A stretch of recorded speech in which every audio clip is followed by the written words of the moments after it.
ప్రభు అయిన యేసుక్రీస్తు నామంలో మీకు శుభములు తెలియజేస్తున్నాను. మార్కు సువార్త 11వ అధ్యాయము 23వ వచనము చదువుకుందాము.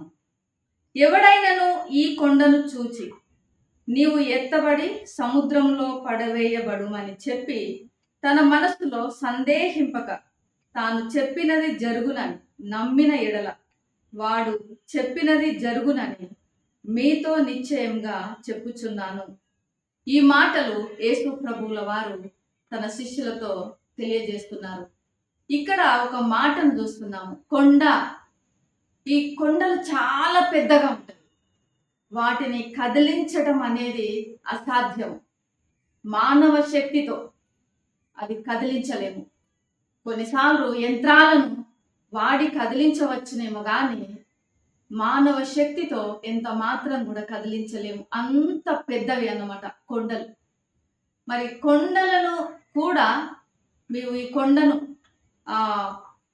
నువ్వు ఎత్తబడి సముద్రంలో పడవేయబడు గాక అని చెప్పినప్పుడు ఆ కొండ ఆ రీతిగా సముద్రంలో పడవేయబడుతుంది. ఎప్పుడు నువ్వు మనసులో ఇది జరుగుతుంది అని ఎలాంటి సందేహం లేకుండా నువ్వు అన్నప్పుడు అది జరుగుతుంది అన్నాడు.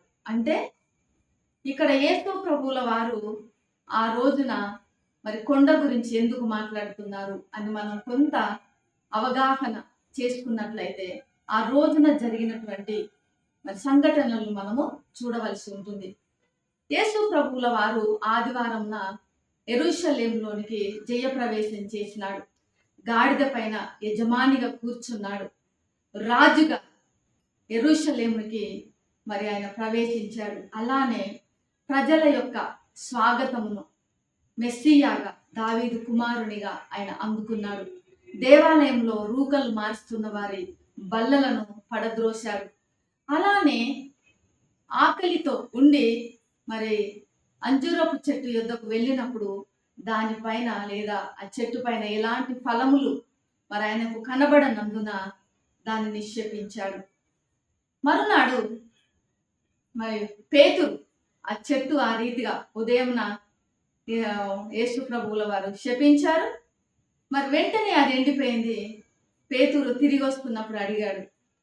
చూసి అయ్యా, ఎంతో ఆశ్చర్యం, ఎంతో గలిబిలి, ఆ చెట్టు వేర్లతో సహా ఎండిపోయి ఉన్నది. ఈ సంఘటనలన్నింటినీ కూడా శిష్యులు చూసినప్పుడు వారిలో ఒకలాంటి అయోమయం అనేది చోటు చేసుకున్నది. ఒకలాంటి భయం కలిగింది. ఇంకొక వైపు వారికి ఆందోళన కూడా కలిగించింది. వారు శక్తిహీనులమని మరి భావించారు. వారి ముందున్నటువంటి సవాళ్ళు, వారి ముందున్నటువంటి ఆటంకాలు, ఆపదలు వారికి మరి ఎంతగానో అసాధ్యమైనవిగా, వాటిని జయించుటకు అసంభవమైనవిగా వారికి కనిపించినవి. మరి ఆటంకాలను, అడ్డంకులను, సవాళ్లను అధిగమించడానికి వారికి ఏది అవసరం? వారికి ఆ శక్తి ఎక్కడి నుండి వస్తుంది అంటే యేసు ప్రభువుల వారు తెలియజేసింది ఏమిటి అంటే, మీరు దేవుని యందు విశ్వాసం ఉంచండి అన్నాడు. విశ్వాసం ఉంచుట అనగా ఏమిటి అంటే దేవుని పైన సంపూర్ణంగా ఆధారపడడం, దేవుని పైన సంపూర్ణంగా ఆనుకొనటము, దేవుని పైన సంపూర్ణంగా నమ్మకం ఉంచటం, ఎలాంటి అనుమానానికి తావివ్వకుండా, ఎలాంటి సందేహానికి తావివ్వకుండా, ఎలాంటి భయానికి తావివ్వకుండా మరి దేవుని పైన సంపూర్ణంగా ఆధారపడటం. ఇక్కడ మన జీవితాలలో కూడా మరి అనేక సార్లు అనేకమైనటువంటి అనుమానాలు మనకు వస్తుంటవి. ఇది మేము చేయగలమా? మా పిల్లలు ఖచ్చితంగా ర్యాంకులో పాస్ అవుతారా? మా అమ్మాయికి మంచి సంబంధము కుదురుతుందా? మా అబ్బాయికి జాబ్లో ప్రమోషన్ వస్తుందా? మా పిల్లలు ఆటల్లో రాణిస్తారా? ఏదో ఎన్నో రకాలైనటువంటి అనుమానాలు. ఒక పని మొదలు పెడదాము అనుకునే లోపల, ఒక పని చేద్దాము అని పూనుకునే లోపల అనేకమైనటువంటి అనుమానాలు, సందేహాలు మనలో చోటు చేసుకుంటుంటాయి. ఇంకొన్నిసార్లు భయాలు, అనవసరమైన భయాలకు పోతుంటాము. అయ్యో నాకు ఇదంటే భయము, అయ్యో అది చేస్తే ఓడిపోతామేమో అనే భయము, అది చేస్తే సక్సెస్ కాదేమో అన్నటువంటి భయము, ఏదో ఒక రకమైనటువంటి భయాందోళనలకు కూడా మనము గురవుతుంటాము. ఇవన్నీ కూడా మనము ఎదుర్కొనేటువంటి కొండలు. భయం అనేటువంటి కొండ కదిలించబడాలి.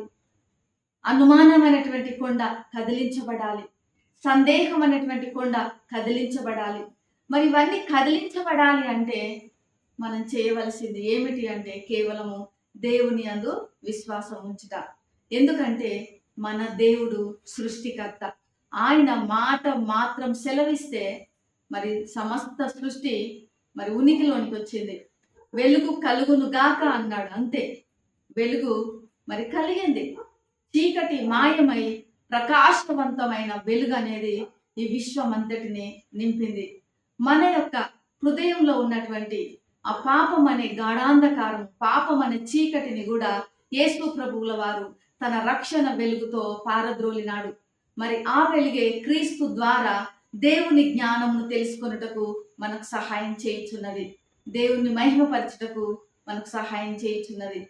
మరి ఈ యొక్క ఉదయకాల సమయంలో మీ వ్యక్తిగత జీవితాలలో కావచ్చు, మీ యొక్క కుటుంబాలలో కావచ్చు, మరి మీరు అనేకమైనటువంటి అడ్డంకులు, అనేకమైనటువంటి ఆటంకాలు, అనేకమైనటువంటి అవరోధాలను, అనేకమైనటువంటి సవాళ్లను ఎదుర్కొంటుండవచ్చు.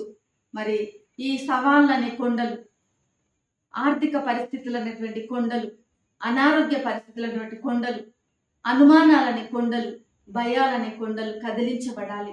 అవి కదిలించబడాలి అంటే మనం యేసు క్రీస్తునందు సంపూర్ణ విశ్వాసం ఉంచాలి. ఎందుకంటే ఆయన మనకు తోడై ఉంటాడు. ఇమ్మానుయేలు దేవుడు మనల్ని విడువడు, ఆయన ఎంత మాత్రం కూడా ఎడబాయడు. మనకు కావలసినటువంటి శక్తిని మనకు అనుగ్రహిస్తారు. మన బలహీనతలో మనకు చాలిన దేవుడుగా ఉన్నాడు. మన బలహీనతలో మనకు కావలసిన బలాన్ని అనుగ్రహించే దేవుడుగా ఉన్నాడు. మన శక్తిహీనతలో మనకు కావలసిన శక్తిని అనుగ్రహించే దేవుడుగా ఉన్నాడు. మన ఒంటరితనంలో మనకు తోడుగా ఉన్న దేవుడుగా ఉన్నాడు. మనము ఆ గాఢాంధకారంలో ప్రయాణం చేస్తున్నప్పుడు మన యొక్క త్రోవకు వెలుగుగా, మన పాదములకు దీపంగా ఉన్న దేవుడుగా ఉన్నాడు. మరి కాబట్టి ఉదయకాల సమయంలో మనము కొండల లాంటి ఆటంకాలను కదిలించుదాము క్రీస్తునందు విశ్వాసం ఉంచుట ద్వారా. మరి అట్టి సంపూర్ణ విశ్వాసము, సంపూర్ణ నమ్మకము, సంపూర్ణంగా ఆధారపడము మరి క్రీస్తు మన అందరికీ కూడా తన కృపను బట్టి అనుగ్రహించును గాక. ఆ కొండలనే ఆటంకాలు పారద్రోలబడును గాక. ప్రేమ నమ్మకం కలిగిన పరలోకపు తండ్రి, పరిశుద్ధుడానికి వందనాలు చెల్లిస్తున్నాను. ఈ యొక్క ఉదయకాల సమయంలో ప్రభువా, మా జీవితాలలో అనేకమైనటువంటి ఆటంకాలు, అడ్డంకులు, భయాలు, అనుమానాలనే కొండలను ప్రభువా మేము కలిగి ఉన్నాము. మరి మీ యందు సంపూర్ణ విశ్వాసం ఉంచుట ద్వారా వారిని కదిలించగలిగినటువంటి శక్తి ప్రభువా, సంపూర్ణ విశ్వాసము మాకు అనుగ్రహించమని ఈ వీడియో వీక్షిస్తున్న బిడ్డల జీవితాలలో వారు ఎలాంటి పరిస్థితులను, కొండలను కలిగి ఉన్నారో వాటిని ఛేదించగలిగిన, కదిలించగలిగిన సంపూర్ణ విశ్వాసం వారికి దయచేయమని యేసు నామములో ప్రార్థిస్తున్నాము తండ్రి. ఆమేన్. దేవుడు మిమ్మల్ని దీవించును గాక.